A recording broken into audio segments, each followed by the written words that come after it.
भाजपा और जसपा गठबंधन में चुनाव लड़ेंगी या अलग अलग? तो मैंने पहले भी कहा था कि हरियाणा के अंदर दोबारा से फिर गठबंधन की सरकार बनना तय है और लोकसभा के अंदर भी 10 की 10 सीटें गठबंधन जीतेगा और आदरणीय नरेंद्र मोदी जी इस देश के प्रधानमंत्री फिर से बनेंगे। आपके हल्के में मतलब पुंडरी में रैली भी की थी, कहीं ना कहीं कांग्रेस कार्यकर्ताओं में जोश नजर आ रहा है। इन्होंने तो अब रैली की है, मैंने तो आज से 1 साल पहले हमने दुष्यंत जी की रैली हमने पुंडरी में की थी। बात पूरी पुंडरी ही नहीं, पूरा जिला कैथल जानते हैं कि राजू भाई चुनाव हारने के बाद मैदान के अंदर है, मेरी तैयारी पूरी है। नमस्कार, कैथल खबर से मैं विक्रम यादव। आज हमारे साथ जजपा नेता राजू ढुलपाई मौजूद हैं। तो वर्तमान में जो सभी पार्टियां आपको बता दें कि चुनावी मोड में आ गई हैं और हर तरफ जहां कार्यकर्ताओं में जोश है, तो राजू ढुलपाई से बातचीत कर लेते हैं कि क्या कुछ इनकी पार्टी का प्लान है और किस तरह से ये तैयारी वगैरह कर रहे हैं। और भी मुद्दों पर बातचीत करेंगे, लेकिन सबसे पहले राजू ढुलपाई से शुरुआत करते हैं। जी राजू भाई, सबसे पहले स्वागत है आपका। धन्यवाद विक्रम भाई। कैथल खबर के जितने भी दर्शक, व्यूवर्स, चाहने वाले, फॉलोअर्स हैं, उन सबको मेरा हाथ जोड़ के नमस्कार। जी। तो इस समय की अगर बात करें, भाजपा या कांग्रेस सभी चुनावी मोड में पार्टियां आ गई हैं, तो आपकी पार्टी जसपा का क्या प्लान? देखिए विक्रम भाई, जननायक जनता पार्टी तो शुरू से ही चुनावी मोड में रहे हैं।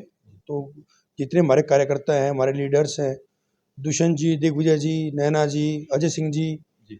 जो हमारे शीर्ष नेतृत्व है, वो शुरू से ही जनता के बीच में है। आप देखते होंगे कि दुष्यंत जी हर वक्त लोगों से मिलते हैं, उनके काम करते हैं।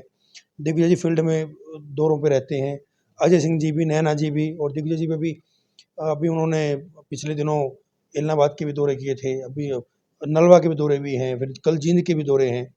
तो दुष्यंत जी भी लगातार शहरों के अंदर जा रहे हैं, कार्यक्रम कर रहे हैं।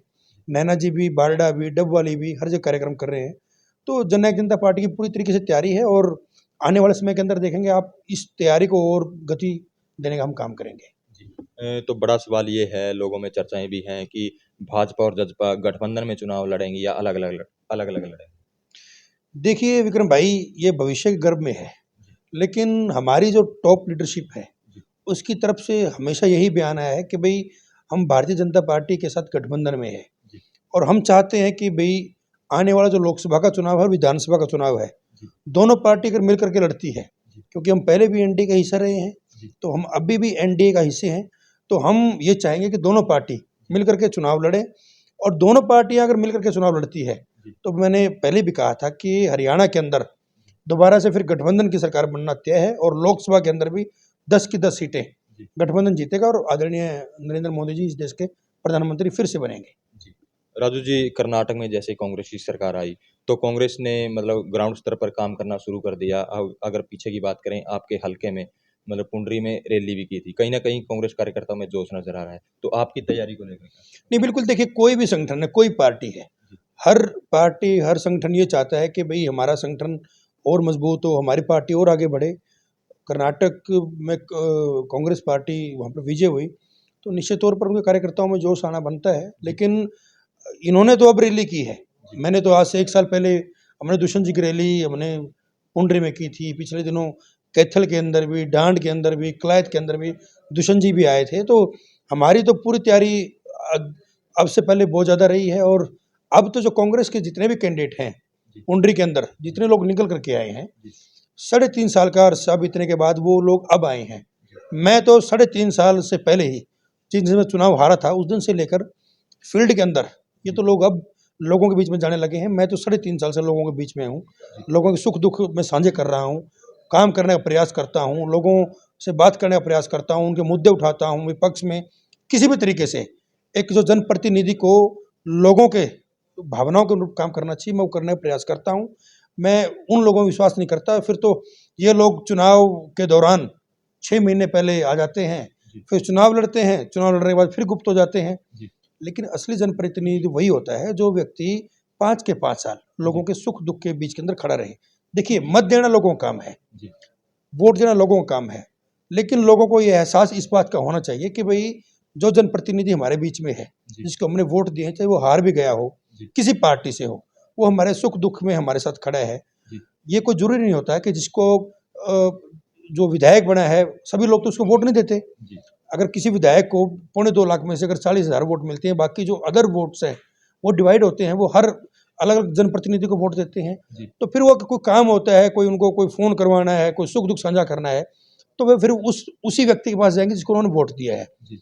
और अगर जनप्रतिनिधि उनकी भावनाओं के अनुरूप उनको अगर मैदान में नहीं मिलेगा, फिर अगर वो 6 महीने पहले आके चुनाव लड़ेगा, फिर हार गया तो घर बैठ गया, जीत गया तो फिर वो लोगों का काम नहीं करेगा, तो इस तरीके से काम कैसे चलेगा। तो मैं तो पिछले 3.5 साल से ये बात पूरी पुंडरी ही नहीं, पूरा जिला कैथल जानता है कि राजू भाई जी। चुनाव हारने के बाद मैदान के अंदर है। मेरी तैयारी पूरी है जी। और आने वाले समय के अंदर जो भी व्यक्ति हमारे सामने चुनाव लड़ेगा उसको निश्चित तौर पर मुश्किल का सामना करना पड़ेगा। जी।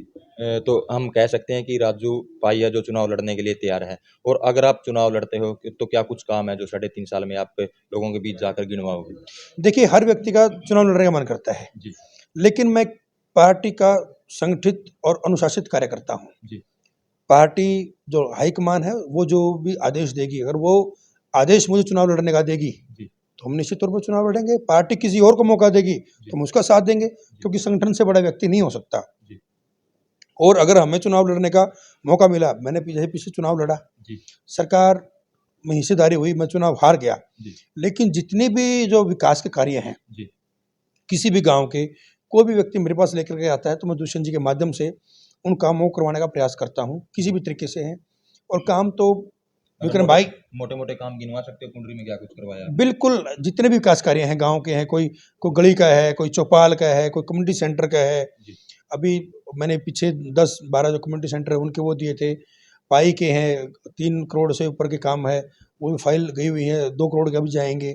जी। हर गांव के अंदर जहां भी है, अभी पपनावा के अंदर वहां पर 4 दीवारी का काम था, शमशान घाट की है, किसी भी तरीके के विकास कार्य है जो है वो मेरे पास जो लोग लेकर के आते हैं जी। विधायक से अलग हट करके, वो मैं करवाने का प्रयास करता हूँ। और मेरा जो मेन फोकस है, अगर हमें कल मौका मिलता है तो फिर मेरा तो शिक्षा, स्वास्थ्य, जो मूलभूत सुविधाएं हैं, जितनी भी सरकार की गवर्नमेंट्स की जितनी भी जो सुविधाएं देती हैं, जितनी भी पॉलिसीज होती हैं, जब तक वो ग्राउंड स्तर पर इम्प्लीमेंट नहीं होंगी तो फिर जो गरीब आदमी है, जो आम जनमानस है, वो फिर उन जो योजनाएं हैं उनका लाभ नहीं ले पाता। एक जनप्रतिनिधि को सचेत होना पड़ेगा कि भाई मेरे जो हल्के के लोग हैं उनको क्या क्या जो सुविधाएं हैं, योजनाएं सरकार की, क्या उनके तक पहुंच पा रही है। अगर हम उन योजनाओं को भी ईमानदारी से जन प्रतिनिधि लोगों तक पहुंचाए तो उसके अंदर भी जो जनमानस है उनका बहुत ज्यादा विकास हो सकता है। राजू जी, पुंडरी का इतिहास रहा है निर्दलीय को लेकर, निर्दलीय ही जो निर्दलीय चुनाव लड़ता है वही जीत कर आता है, तो इसमें आप अपने आप को कहाँ देखते हो? आप पार्टी से बिल्कुल विक्रम भाई, पिछले 6 प्लान से पुंडरी के अंदर जो निर्दलीय है वो व्यक्ति चुनाव जीत करके आया है। मैं लेकिन आप इतिहास उठा करके देखें, जो व्यक्ति चुनाव निर्दलीय जीत करके आए हैं, कोई जाति के नाम पर या कोई इस तरीके से जना कि मुझे 4 चुनाव हार चुका है इसको जिता दो जी, अलग अलग समीकरण से एक भी व्यक्ति ने, जो पिछले 6 प्लान से जो व्यक्ति जीत करके आए हैं, उन्होंने एक भी व्यक्ति ने अपना एजेंडा या अपना जो चुनावी घोषणा पत्र है लोगों के सामने नहीं रखा कि भाई हम कल अगर निर्दलीय चुनाव जीत करके आते हैं तो हम जिस भी पार्टी को समर्थन देंगे या जिस पार्टी में जाएंगे, जिस सरकार के साथ जाएंगे, तो उनको हमारी पुंडरी की ये जो डिफिकल्टीज हैं, समस्याएं हैं, अगर जो भी सरकार इन समस्याओं को दूर करेगी हम उनको समर्थन देंगे। लेकिन नहीं विक्रम भाई, आज वहां पर लोग चुनाव भावनाओं के साथ, जाति के आधार पर भावनाओं के साथ खेल जाते हैं, जाति के नाम पर खेल जाते हैं। जाति के लोग, हमारे लोग बड़े भोले हैं, वो जाति के नाम पर भी वोट दे देते हैं। हर व्यक्ति ने अपनी बिरादरी के व्यक्ति को वोट दिया है, लेकिन उस व्यक्ति ने बिरादरी के वोट लेकर बिरादरी के लिए कुछ नहीं किया है। तो कहीं ना कहीं इस चीज का खामियाजा पुंडरी को भुगतना पड़ा है। और मेरा तो यही प्रयास है, मैं तो लोगों को पिछले 3.5 साल से इसी बात के लिए सचेत कर रहा हूँ। मैं ये नहीं कहता कि आप राजू पाई को वोट दें, मैं ये कहता हूँ कि आप जाति पाति, ये जो निर्दलीय वाले, इन चीजों से बाहर निकल कर जो व्यक्ति आपको ये लगता है कि भाई आप ये देखिए पढ़ा लिखा साथी हो, युवा साथी हो, एनर्जेटिक हो, आपकी भावनाओं के अनुरूप काम कर सके, आपके सुख दुख साझा कर सके, आपकी बातों को, चाहे अधिकारी चाहे कर्मचारी या अपना नेता है, सरकार है, उसके सामने ठोक करके उनकी आपकी बातों को रखें। जनप्रतिनिधि कम से कम इस तरीके से तो हो जो उनके काम करवाने में सक्षम हो। आप ऐसे व्यक्ति का चुनाव करें। अगर जब तक आप, अब वही है, अगर आप निर्दलीय जिताओगे तो उसकी तो विच चांदी है, कोई भी सरकार आए वो उस किसी को भी समर्थन दे देगा, वो अपना निजी स्वार्थ के लिए वो अपने किसी को समर्थन दे देगा, फिर लोगों की भावनाएं वहीं पर पीस जाती हैं और जो अपने पर्सनल स्वार्थ के लिए है, जो लोगों की समस्याएं हैं उनको दरकिनार हो जाती है। राजू जी, जैसे भाजपा जजपा गठबंधन में सरकार है और इस दौरान कई बड़े आंदोलन जैसे किसान आंदोलन भी देखने को मिला। अब जो खिलाड़ी हैं वो धरने पर बैठे हैं और कल उन्होंने जैसे गंगा में अपने मेडल बहाने की बात भी कही थी। तो इन चीज़ को कहाँ देखते हो? नहीं देखिए, खिलाड़ी हमारे देश का मान है। जब खिलाड़ी, कोई भी खिलाड़ी हो, चाहे वो किसी भी जाति से हो, जी जब खिलाड़ी को मेडल लेकर के आता है जी तो फिर वो सुनहरे अक्षरों में ये लिखा जाता है कि भारत के लिए जी उसने गोल्ड जीता, उसने कांस्य जीता, उसने रजत जीता। जी वो हमारे देश की शान होती है, चाहे वो किसी भी जाति से हो, जी चाहे कोई साक्षी मलिक है, चाहे कोई नीरज चोपड़ा है या कोई और खिलाड़ी है, जी वो हमारा प्राउड है, हमारा मान है। तो सरकार को कहीं ना कहीं जो खिलाड़ी हैं उनकी भावनाओं को समझते हुए, चलो सरकार ने एफआईआर भी दर्ज की है, वो जी कमेटी भी गठित की है, जी।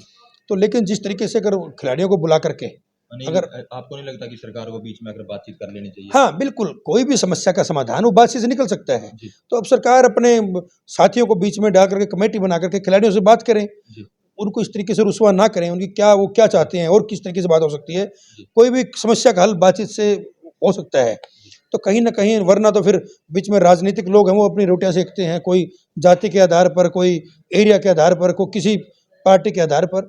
तो इससे नुकसान फिर देश का होता है। तो कहीं ना कहीं सरकार को कमेटी बना करके इन खिलाड़ियों की भावनाओं को समझना चाहिए और उनकी जो मांग है उनको मानना चाहिए, उनसे बातचीत करनी चाहिए ताकि समस्या का समाधान हो सके। जी। तो जसपा की ओर से भी कोई बड़ी रैली या कोई अभी फिलहाल की अगर बात करें, कुछ बड़ा कार्यक्रम देखने को मिल सकता है? देखिए हाँ, आदरणीय जो मुख्यमंत्री दुष्यंत चौटाला जी हैं, वो पूरे हरियाणा के अंदर शहरों की तरफ उनके कार्यक्रम चले हुए हैं। वो जैसे जींद भी किया था उन्होंने, सोनीपत भी किया था, जी रोहतक भी करके आए थे, भिवानी भी किया था। तो अभी कैथल के अंदर भी माननीय मुख्यमंत्री जी का दौरा है। तो हो सकता है कि शायद 5 तारीख, जिला प्रधान जी ने हमें बताया जी कि शायद 5 तारीख के कार्यक्रम आ सकते हैं कैथल कैथल शहर के। हाँ, जी कैथल शहर के अंदर कार्यकर्ताओं से, जो व्यापारी वर्ग है, आम जनमानस है, उनकी चाय पियेंगे, उनसे बातचीत करेंगे, चर्चा करेंगे। तो और इसी 15 तारीख के आसपास तक आदरणीय दिग्विजय सिंह चौटाला जी, उनके भी कलायत हल्के के दौरे, उनके कार्यक्रम बन रहे हैं। जी तो वो भी कलायत के अंदर जनसभाएं करेंगे, गाँव के अंदर जाएंगे। जी तो दुष्यंत जी को और दिग्विजय जी के आने वाले 10 दिन के अंदर जी कार्यक्रम बन जाएंगे और कार्यक्रम तैयार हैं। जी। तो ये थे हमारे साथ राजू ढुल भाई, जिनसे हमने विभिन्न जो फिलहाल में जो मुद्दे हैं या जो चर्चाएं जो चल रही हैं उन पर बातचीत भी की। तो इस वीडियो को ज़्यादा से ज़्यादा शेयर करें, लाइक करें, कमेंट करें, ताकि ज़्यादा से ज़्यादा लोगों तक मैसेज पहुंच सके।